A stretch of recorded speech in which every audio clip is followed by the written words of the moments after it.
So our last guest I'd like to introduce, you all know, but before I introduce Jim, let me just say National Milk and Jim Mulhern, I can't say enough about their effort and hard work of making sure that part of this solution includes the ability for those employers that provide full-time, year-round employment are now included in the H-2A program.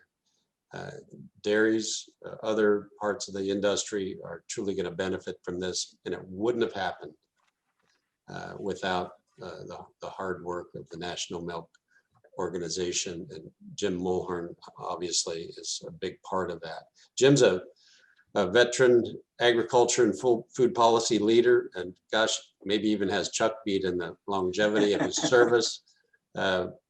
Again, decades of dedicated service to our industry. He was named the president and CEO of the National Milk Producers Federation back in January of 2014. And since taking over the leadership of that fine group, he's directed the dairy organization's work on, gosh, a wide range of issues, including trade policy, certainly immigration reform, farm bill, environmental policy, animal care, food labeling, standards and of identity, and gosh, about everything under the sun as far as I can tell. So Jim, thank you very much for being with us tonight. Again, my truest, sincerest thanks for all of your help on this, and I'll turn the floor over to you.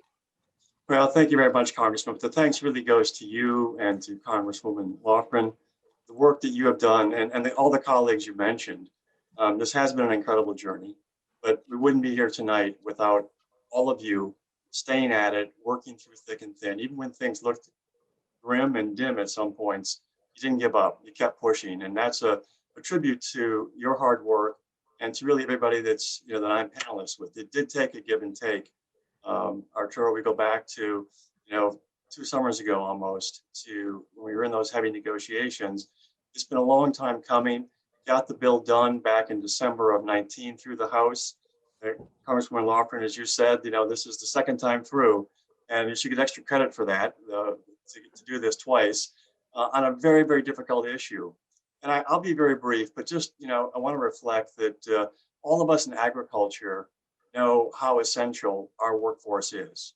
And before the pandemic, they were essential to our survival. And it is to your comments, Congressman Lofgren, about the production of food and fiber in this country doesn't happen without this workforce. And we knew they were essential. We saw last year through the pandemic how essential they were, because as you said, there was no interruption in our food supply. We put it on the table. Cows were milked, 7 days a week, 365 days. It's been a year now since we went into this pandemic. And the system has worked because those workers have worked so hard. So it's great to be here.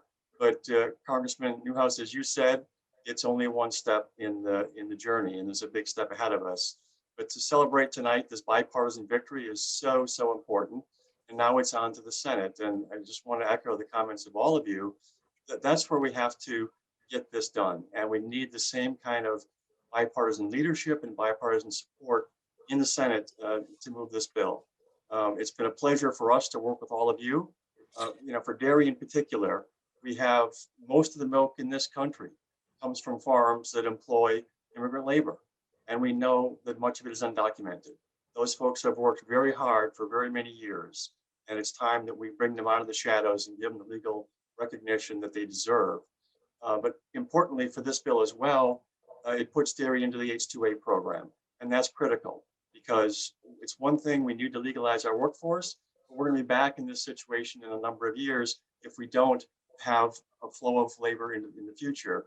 And that's why getting dairy into the H-2A program for permanent jobs is so critically important. So great to celebrate this victory tonight. We look forward to working with all of my colleagues and our coalition that's been working on this to get this bill across the line in the Senate as well. So thank you all very much. Thank you so much, Jim.